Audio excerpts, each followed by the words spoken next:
Doamnelor, domnilor, bine v-am găsit! Sunt Mădălina Cociu și astăzi vă invit la o nouă ediție a Interviurilor Telejurnalului.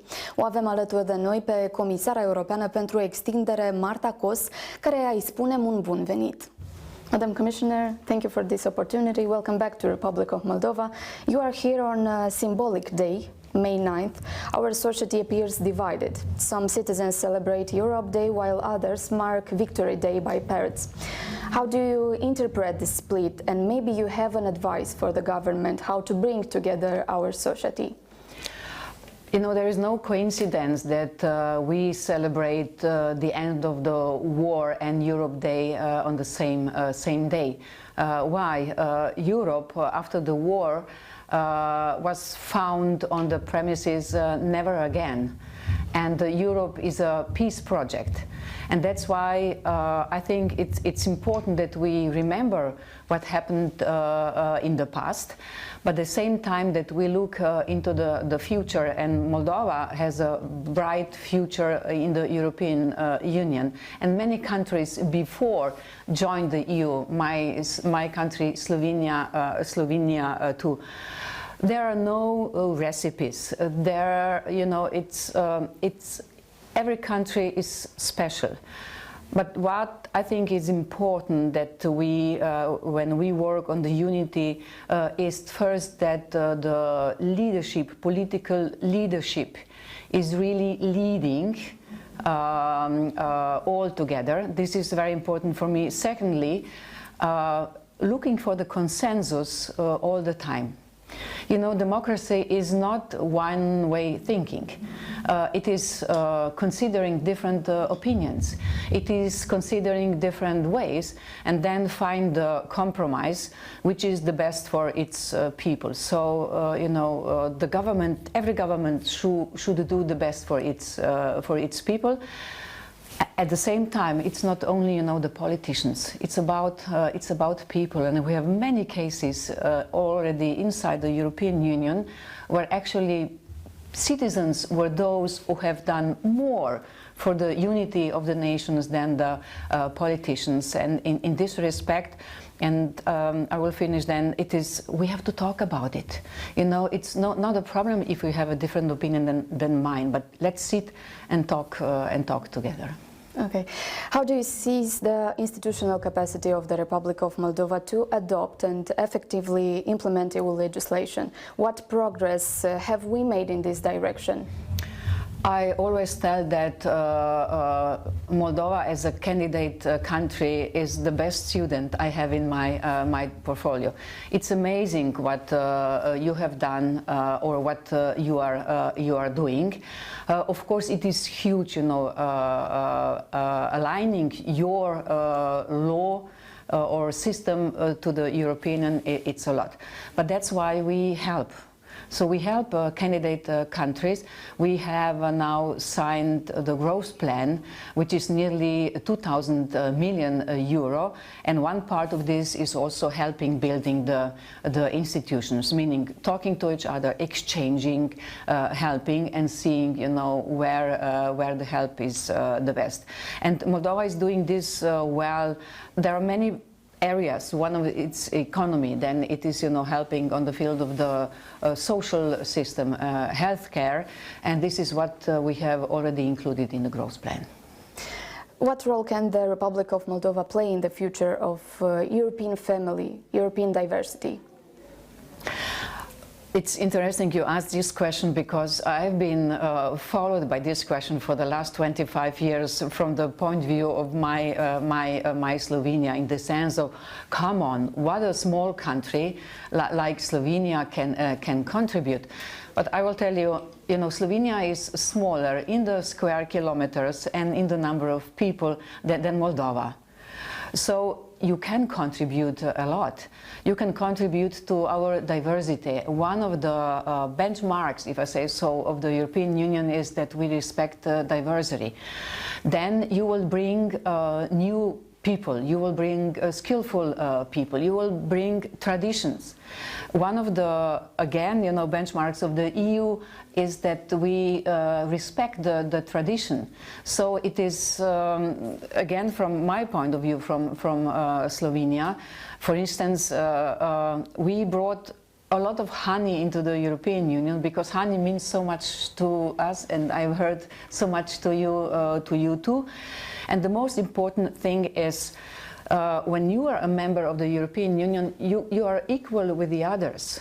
So Slovenia has one voice, Germany has one voice, and Moldova will have one voice, and Moldova will have a commissioner. Can you imagine? I'm coming from a country which has 40 times less people than Germany, and I can be a commissioner for the portfolio, which is one of the most important, not just because I'm having it. So it's a lot. You can contribute, and I think that this is also one of the very important messages. European Union is not a melting pot. European Union is giving every nation, every country the opportunity to thrive. Thank you for your message. It's very important for our citizens. To what extent can the unresolved Transnistrian conflict affect the accession process? Can the Republic of Moldova be accepted into the EU with a frozen internal conflict? Yeah. Transnistrian region is a part of Moldova. I'm happy that during the energy crisis in the winter time, we have been able also to help Transnistria. So this is the most important part, and we have full respect for Moldova's territorial integrity. The European Union has been able to find solutions to many problems, and I'm sure that when the time will be ripe, we will find a solution for this too. Parliamentary election will take place in the Republic of Moldova in September. To what degree could the election results influence the country's European path? The European integration process is not connected to one government or to one political party. But what is important is that we can only work on the European path if the government is doing the reforms, if the parliament is doing the reforms, and of course if there is a pro-European orientation. Until now, this is huge what is happening here, and I hope the pro-European orientation of Moldova will stay. I cannot imagine that this will not also be in the future. We hope so. Justice reform and fight against corruption are crucial for the Republic of Moldova. What should be the strategic priorities of the government and to convince Brussels that real change is happening? Fighting corruption is not important just for Moldova. It's for all the candidate countries, but actually important also for some member states. You know that organized crime, corruption always find ways, and we have to fight. We are helping Moldova already fighting the corruption. There is one part what the government can do, and they are already doing the reforms. The other part is that actually every member of the society, every citizen should be sensibilized what corruption is. You know, not just expecting that the government has to do this and this and this and this, because, you know, people should be more aware and not accept it. You know, once people do not accept corruption, then we can move on. But yes, you know, this is one of the topics we are aware of. That's why we are helping a lot. You signed today the growth plan for Moldova. In which priority sectors should the country invest to accelerate EU integration, and how will the use of these funds be monitored? Before I answer your question, this is the biggest contract or with the highest number I have signed in my life. It is nearly 2,000 million. It is 1.9 billion euro, and this is huge because it will help not just your economy. We expect that you could double your GDP in 10 years. You could establish 100,000 new jobs with this money. And you have been asking about the main areas. It's about institution building, it's about infrastructure building, railways, roads. It's about investing in the healthcare system. For instance, we will renew or build new hospitals. Then we will take care about childcare. We plan to have more plus 5,000 more childcare spaces, which are very important, so that mothers can go to work. And of course, what is also important is we will invest in the private businesses to develop in digitalization, which is very important, also in the digitalization of the healthcare system. We would need 1 hour more to tell you what everything is possible, but one important thing is it is not just giving Moldova the money. We are not a charity organization. It is conditioned in the sense of the reforms have to be done. We do this hand in hand together with your government, and I'm sure that this will really bring positive results. And one important thing, this 1.9 billion is for the period until the end of 27. This is your second time in the Republic of Moldova. What impressions did you take away from your first visit, and how determined do you find Moldovan citizens in their path toward EU membership? And what are your expectations for this visit? Yeah, I remember first visit because I met a group of powerful women. Wherever I go, I want to meet successful women like you are, and they were journalists from the NGOs. Just to talk to them, to get their view. So I was impressed about strong women you have in Moldova, including your president and chief negotiator, Cristina Gerasimov. Then, of course, what is important for me coming from a small country, you should be really proud about your wines. You should be really proud about your food. A few weeks back I was doing making placenta in the middle of Brussels. And what was I also impressed is you've been a part of Soviet Union before.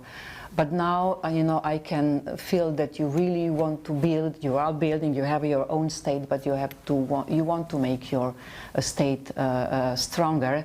And as I have said before, there is a place for you in the European Union, and for the future. We see, how the geopolitics today has changed. And when my country, Slovenia, entered the EU in 2004, we didn't speak about that Europe is a peace project. Now, we are for the first time in the history negotiating with a country which is at war. This is Ukraine. So my vision for Moldova is also that we could protect peace in Europe together. And this is impossible that only one country will do it. We only can do it together. Today we celebrate a Europe Day, and this is actually a celebration of peace and of unity, in the sense of there is so much we have to take care in Europe about, but only united. The Republic of Moldova is at a turning point.